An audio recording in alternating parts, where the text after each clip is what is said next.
Hello friends, welcome back to my YouTube channel Atomic English. Friends, today we are going to learn some common English phrases with their Hindi meaning. Moreover, we will make sentences using those phrases. I have written some phrases here. Come soon, so what, have faith, be careful, not to worry, get ready, have patience, put it down, put it back, think again. Okay, so all these phrases, if you learn, if you practice, then you can develop your fluency in English. So I hope you watch this video till the end. And before we start, I would like to request you please subscribe my channel and press the bell icon to get notifications of my all videos. And please don't forget to like and share my videos with your friends. Okay, so let's start. So the first phrase is come soon. Come soon इसका मतलब क्या होता है कि जल्दी आओ, जल्दी आना. ठीक है, जल्दी आना. कहीं जा रहे हैं तो किसी कोई कोई कहीं जा रहा है तो हम बोलते हैं ना जल्दी आना. ठीक है, कम सुन जल्दी आना. एक सेंटेंस हम लिखे come soon I am waiting for you. जल्दी आना, मैं तुम्हारा इंतजार कर रहा हूँ. Come soon I am waiting for you. ठीक है. देन कम सुन और you will miss the bus. कम सुन और you will miss the bus. जल्दी आना नहीं तो तुम बस मिस कर जाओगे.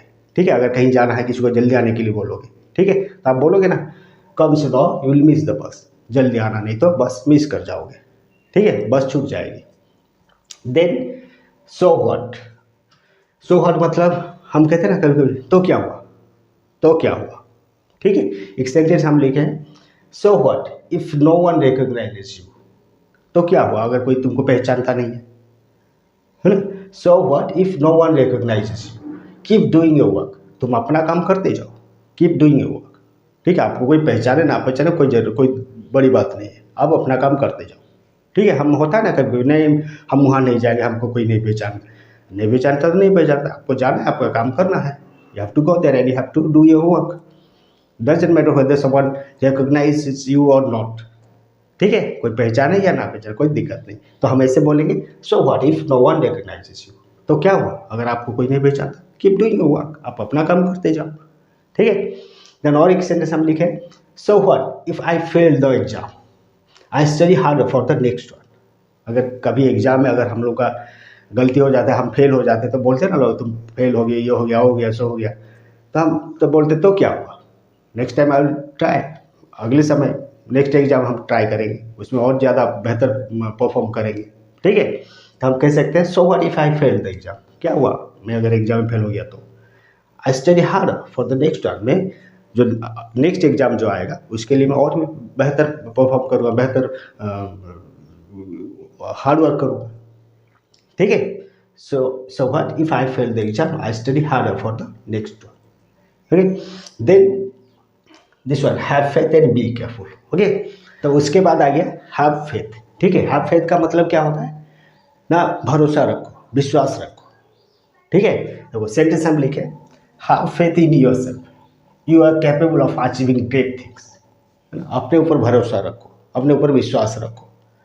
आप you are capable of achieving great things मतलब आप बड़ी काम कर सकते हो, बड़े बड़े काम कर सकते हो. आप में वो ताकत है, वो पोटेंशियल है. ठीक है. सो हम तब ऐसे कहेंगे हैव फेथ इन योरसेल्फ. अगर कभी कभी हम लोग का जो मोरल डाउन हो जाता है, कभी हम थोड़ा फ्रस्ट्रेट हो जाते हैं, दुखी हो जाते हैं, है ना, तो ऐसे में हम लोग को कोई कहता है कि नहीं आप अपने ऊपर भरोसा रखो क्योंकि आप में वो ताकत है. आप कुछ भी अचीव कर सकते हो, कुछ भी पा सकते हो. ठीक है, तब हम ऐसे बोलेंगे हैव फेथ इन योरसेल्फ. अपने ऊपर भरोसा रखो. You are capable of achieving great things. ठीक है. Then have faith in God. भगवान के ऊपर भरोसा रखो. ये बोलते हैं ना have faith in God. Everything happens according to his will. जो भी होता है, जो कुछ होता है वो उनकी इच्छा से ही होता है, भगवान की इच्छा से ही होता है. So you have to believe in God. You have keep your faith in God. ठीक है, भगवान के ऊपर आपको भरोसा रखना पड़ेगा. Have faith in God. Everything happens according to His will. Okay. Then be careful. Be careful मतलब ध्यान रखना, है ना. ध्यान रखना मतलब हम कहते हैं ना कभी कभी कि ये काम करो, ठीक है. Be careful when you start a new job. हम लिखे सेंटेंस है be careful with your words. Okay. The sentence क्या है? Be careful with your words. They have the power to hurt or heal. है ना. अपने बातों में, अपने बातों को आप जब कुछ कहते हो तो ध्यान से, ठीक है, उसमें ध्यान रखना. आपने जो बात आप कह देते हो कोई उसमें दुखी भी हो सकता है और कोई खुश भी हो सकता है ना. इट कैन हर्ट और हील. किसी को दुखी भी देगा, कष्ट भी देगा, और वो हील भी कर सकता है, मतलब उसको अच्छा भी कर सकता है, ठीक भी कर सकता है। ठीक है, so that you have to be careful with your words.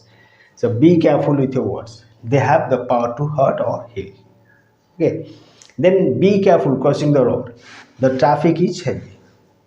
ठीक है, रोड क्रॉस करते वक्त, रास्ता पार होते वक्त ध्यान रखना। ठीक है, क्योंकि रोड क्या है ना, हेवी है, मतलब ट्रैफिक हेवी है, ट्रैफिक मतलब गाड़ी बहुत आना जाना कर रहे हैं।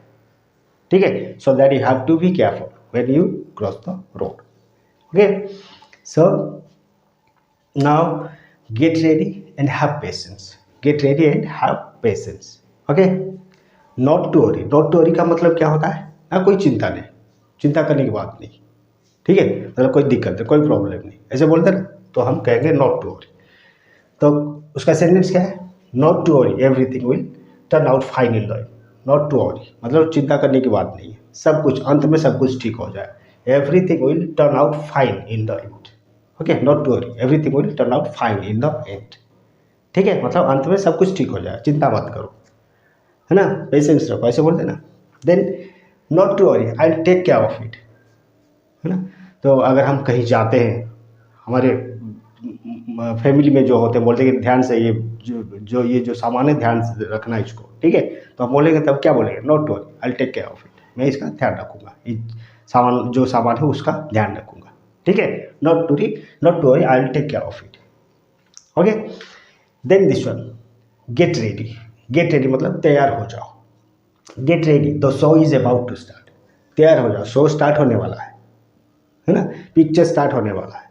हम लोग अगर हम लोग मूवी देखने जा रहे हैं या कोई थिएटर देखने जा रहे हैं, ठीक है, तो हम बोलते हैं ना कि जल्दी हो, पिक्चर स्टार्ट होने वाला है, हो जाएगा जल्दी।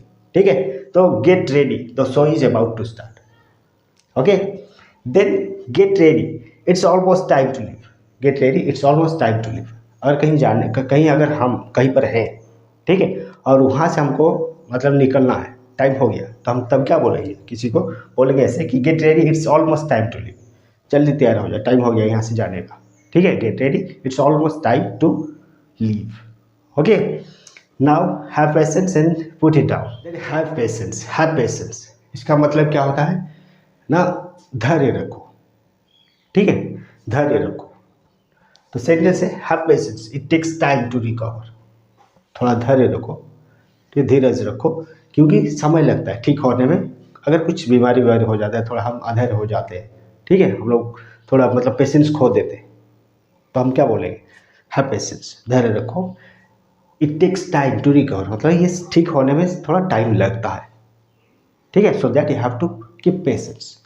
Okay, then have patience, good things to those who wait, धैर्य रखो, क्योंकि अच्छा चीज़ जो होता है, जो भला मतलब जो गुड थिंग्स जो होता है, वो हमेशा वेट करने से ही मिलता है। If you wait for some time, if you wait for some time, then you can get good things. ठीक है, सो दैट हम कह सकते हैं have patience, good things to those who wait, क्योंकि अच्छा जो होता है वो जो लोग वेट करते हैं, जो पेशेंस रखते हैं, उन्हीं को मिलता है। Okay, then put it down. Okay, put it down मतलब होता है इसे नीचे रखो, put it down, put it down, don't play with it, इसे नीचे रखो, इसे मत खेलो, इसे नीचे रखो। बच्चा सब होता है ना, इधर उधर सामान सब उठा लेते हैं, तो हम डोंट टच इट, छुओ मत, पुट इट डाउन, नीचे रखो, इसे बोलते हैं ना, put it down, don't play with it. ठीक है, तो इसे नीचे रखो, इसके साथ खेलो मत, इसे खेलो मत। देन और एक सेंटेंस लिखें, put it down gently, it's fragile, put it down gently मतलब इसे ध्यान से नीचे रखो, क्योंकि ये नाजुक है। फ्रजाइल मतलब होता है फ्रजाइल, FRAGILE। ओके, फ्रजाइल मतलब जो नाजुक होता है, मतलब टूट जो होती आसानी से जो टूट जाता है। ठीक है, नाजुक चीज़ होता है मतलब टूटेगा ही। ठीक है, तो हम कह सकते हैं put it down gently, it's fragile, इसे ध्यान से नीचे रखो। ठीक है, बहुत नाजुक है, ध्यान से नीचे रखो। ठीक है, then put it back and think again, जैसे पुट इट डाउन हमने वैसे ही पुट इट बैक उस टाइप का ही है, और ये think again. Okay, put it back मतलब इसे वापस रखो। ठीक है, तो सेंटेंस क्या है, पुट इट बैक और your mother will be upset, put it back और your mother will be upset मतलब आप इसको वापस रख दो, नहीं तो आपकी मम्मी गुस्सा होगी। ठीक है, बच्चों को हम ये ज़्यादातर ये सब बोलते हैं कि इसको वापस करो, वापस रखो, पुट इट बैक, ठीक है। तो पुट इट बैक और your mother will be upset. Then second sentence, put it back, it's not to play, इसे वापस रखो, ये खेलने का नहीं है, ये खेलने का सामान नहीं, put it back, okay. Then this one, think again before you start a new job. थिंक अगेन मतलब क्या होता है ना, फिर से सोचो।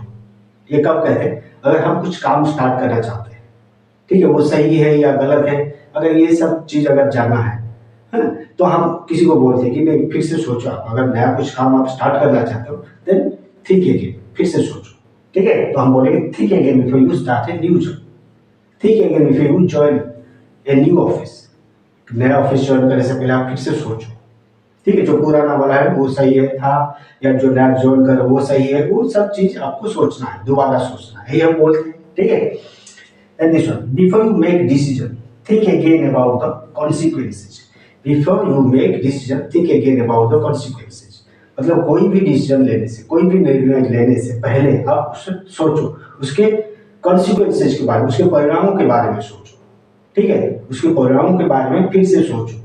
कोई अगर डिसीजन आप लेना चाहते हो, कोई भी निर्णय लेना चाहते हो, ठीक है।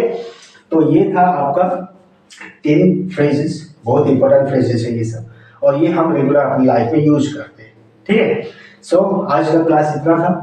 सो next time I will come with another interesting video. So till then thank you, bye bye, and keep learning English with me. Bye.